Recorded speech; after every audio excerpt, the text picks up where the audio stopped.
Hey you, and welcome to lesson 12. Today we are going to cover the first conditional if and the second conditional. We'll also talk about might and prepositions with adjectives and prepositions with verb, and what is the best way to learn prepositions and which one goes with which. So let's get to it. Welcome to lesson 12. We'll start today's lesson by talking about the if conditional. Now, if conditional has four types. Today we will talk about the first if conditional. The first if conditional is basically using the if conditional with the present simple. The conditional sentence will have a present simple, and the result will have a will plus the base form of the verb. Now, why do we use if conditional? Is to talk about possibility in the future. Like there is a very big chance of something happening in the future. If conditionals is only used in future situation, not in the past. So this is only to be used for future references, and it is the sentence has two parts. It has a conditional part and it has a result. So there is a condition, and if that condition is met, then the result will come to life. All right, so with the first if conditional, we use if plus present simple for the condition, and then we use will plus the base form of the verb for the result. As you know, will is a model, and with models, we always use the base form of the verb. What is the base form of the verb? It means a verb without any additions, no S, no ing, no ed. Okay, so let's take a look at the first example. If it doesn't rain tomorrow, we'll go to the beach. So the condition here is if it doesn't rain, the possibility is we will go to the beach. Next, Arsenal will be top of the league if they win. So the condition here is they have to win. They gotta win if they want to be on the top of the league, okay, or at the top of the league. So they will be top of the league if they win. So we can reverse it. We can start with the if plus the present simple, then the result in the future, or we can start with the result in the future, then if and the present simple. So it can be reversed. That doesn't change. Both are correct. Doesn't change the meaning. If I finish work, I'll call you, or I'll call you if I finish work. Both are correct. All right. So, okay, so we can also use other phrases instead of if. In the first conditional, we can use unless, as long as soon as, or in case, instead of if. Okay? Now let's take a look at advice, using if for advice. If you take these pills. We use them for advice, warning, threats with if. Okay? If you take these pills, you will die. For example, okay, that's just extreme. Or if you take these pills, you will feel better. Okay, so the condition is you take the pills, and then the result will be will plus the base form of the verb. Okay, we use it for so advice. If you take the pills, you'll feel better. Or we can use it for warning. If you eat junk food, you'll get fat. If you eat junk food, you will get fat. Or we can use it. You'll fail your exams if you don't do your homework. This is a warning. You'll fail your exam if you don't do your homework. And here we reversed it. Can we re-reverse it? Yeah, of course we can. If you don't do your homework, you will fail your exam. Same meaning. Careful, another warning. If you touch that, you will get an electric shock. You don't want to touch that.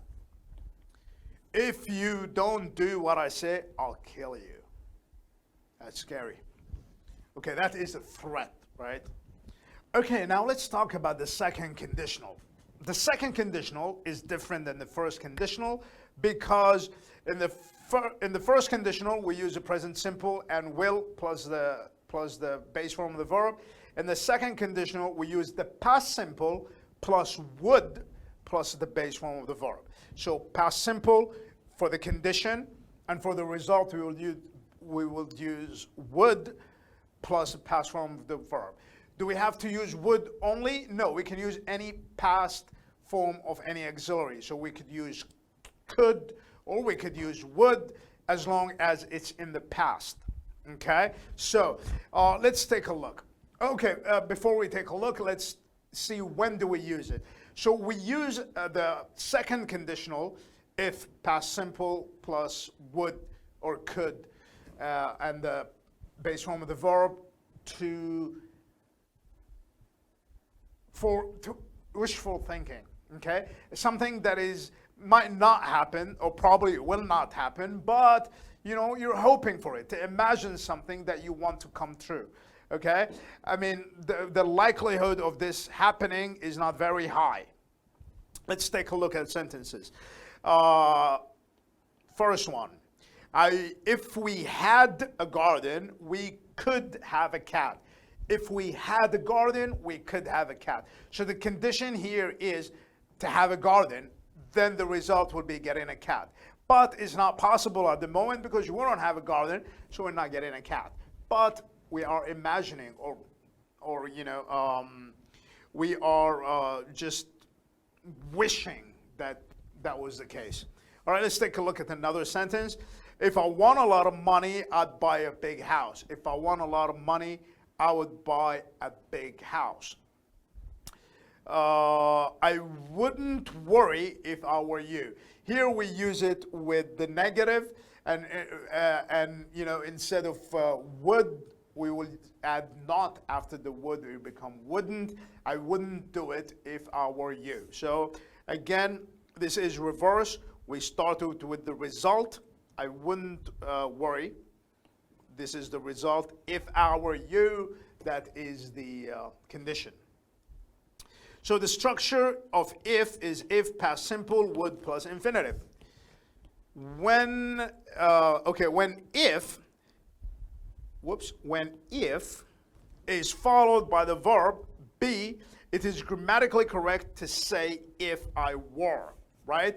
Because normally you would with the I we will use was. I was hungry, I was sleeping, you know, with I would use was. But with if I, then I would use were, and it's correct. Okay. Now, however, it is also common to hear these structures with was, especially in the he she form. So if I were you, if he was you, we don't normally say if he were you. We would say if he was you. Okay, let's take a look at might. We use might when we are not sure about something. Okay, so might is when we are not very sure about something, we say might. Might is also, it's the same like may, and it's also an auxiliary. So I might see you tomorrow. This is one example. I might see you tomorrow. It means maybe I'll see you, maybe I won't. Okay, may, might. It looks nice, but it might be very expensive. It looks nice, but it might be very expensive. Okay, it's quite bright, it might not rain today. It is quite bright, it might not rain today. So we use may have and might have to make guesses about the past. So if we add have to may or have to might, then we are making guesses about the past. Let's take a look at some examples. I haven't received your letter. It might have gotten lost in the mail, or it might have got lost in the mail. It's 10 o'clock. They might have arrived by now. It's 10 o'clock. They might have arrived by now. We're making guesses, all right? We're not sure, but we're making guesses about the past. Not the future. We're making guesses about the past. All right? You have to pay attention to this point. We also use might in the past tenses for request. Okay, what does that mean?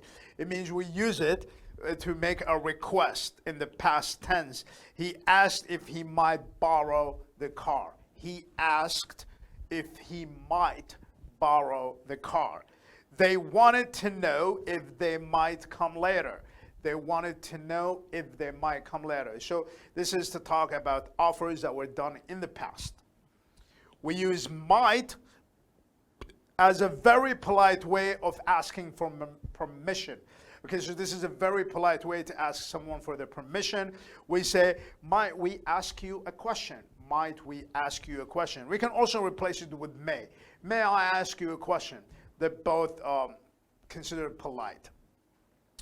Might I just interrupt for a moment? Okay, if somebody is talking and you want to add something to what they're saying, or if you want to mention something important, you have to interrupt. This is a very good way to, this is a very polite way to interrupt someone. May I interrupt for a second, or might I just interrupt for a second or a moment? Questions and negatives. We make questions by putting the subject after may or might. Like, may I say something, or might you go with her? So this is, we always use the subject after may or might to make a question. The negative form, we will just add not after might. I may not go, or I might not go. So this is the possibility that I will not go. Okay, let's take a look at going to and might. Okay, going to, as I said before, we use going to talk about plans for the future, and might is to say you're not sure about what you're gonna do. So let's do some quick conversation practice between A and B. All right, so A, what are you going to do after school? B, I don't know, I might go home, or I might go into town. Where are you going on your next holiday? I'm not sure. I might go to Spain, or I might go to Turkey. What are you going to study at university? I haven't decided. I might study languages, or I might study business. What are you going to buy Lane for her birthday? I'm not sure. I might buy her a t-shirt, or I might buy her some makeup, or I might pretend that I forgot her birthday. Now that is a valid excuse, but don't say I told you. When are you going to see your boyfriend again? I don't know, I might see him on Friday, or I might see him on Saturday afternoon. So going to is to ask someone about their plan. Might is if you're not sure what you're gonna do, so you use might. Okay, let's take a look at prepositions with noun. You all know what prepositions are, but let's learn which correct preposition to use with which noun. All right, so certain prepositions. Okay, first of all, you know what prepositions are, right? Prepositions are like in, on, at, for, between, among, and all those. So let's take a look.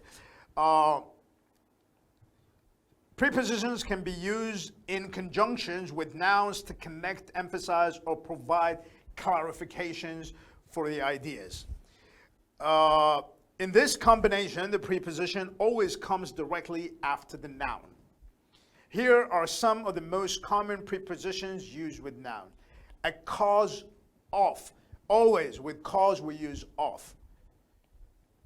A photograph of. A photograph of. Address of. Address of. Advantage of. Awareness of. Disadvantage of. Exhibition of. Fear of. Now let's take a look at for. Reason for. Admiration for.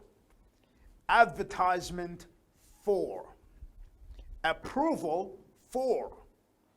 Argument for. Bid for. Case for. Credit for. Cure for. And demand for. Let's take a look at with, in, to, on, and about. Arguments with. Concern with. Connection with.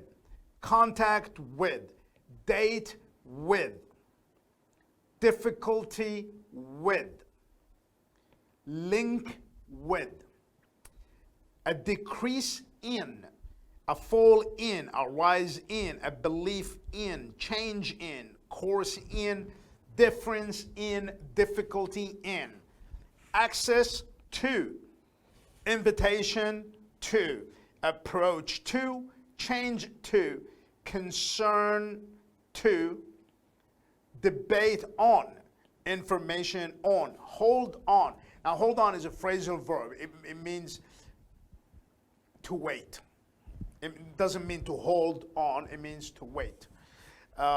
If you hold on to something, then it means something else. If you hold on to something, it means you just don't let it go. You just, for example, let's say the patient is holding on to his life. It means he's not letting go. He's not giving up. He's holding on.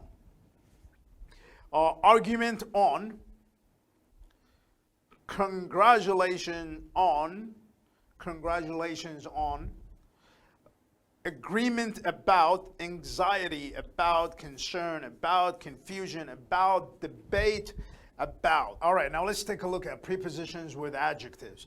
Now, some adjectives go with certain prepositions, but there is no grammatical rule. That's why I say to my students always, when you write new vocabulary, when you write a new word, don't just write the word and its meaning, then put it in a sentence so you know how to use it, okay? But we have a pattern, right? We have a pattern that some adjectives go with certain prepositions. So let's take a look at those very popular adjectives and the prepositions that go with them. So we use at with adjectives like good, bad, amazing, brilliant, terrible, etc. We use at with those adjectives. Let's try them in examples. He is really bad at English. She's amazing at the piano. They're terrible at organizing anything. I'm not very good at drawing. Okay, now let's take a look at about. About, we often use it with adjectives of feelings, okay? Like angry, excited, happy, nervous, sad, stressed, worried, etc.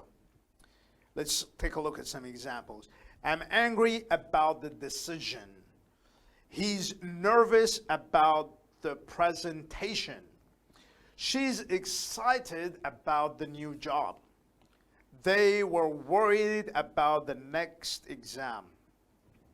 Okay, just to note something out, angry, if you're angry about something, but if you're angry, you use with, if you're angry with someone, like I'm angry with him or I'm angry with her, okay? Angry with. But if I use mad, I will always use mad at. I'm mad at you. I'm mad at you. I'm angry with you. And if I say I'm angry about, it means you're talking about something. Like I'm angry about the situation. I'm angry about the decision. I'm angry about the something. Okay? Okay, now let's take a look at off. With off, sometimes we use off with feelings. Just like about, we can use off. Like, she was afraid of telling her mom. She was afraid of telling her mom. I am frightened of having an accident. I'm frightened of having an accident. He's scared of flying. He's scared of flying. You should be proud of your progress. You should be proud of your progress. So afraid of, scared of, frightened of, proud of. Let's take a look at to. We use to show connection between people or things.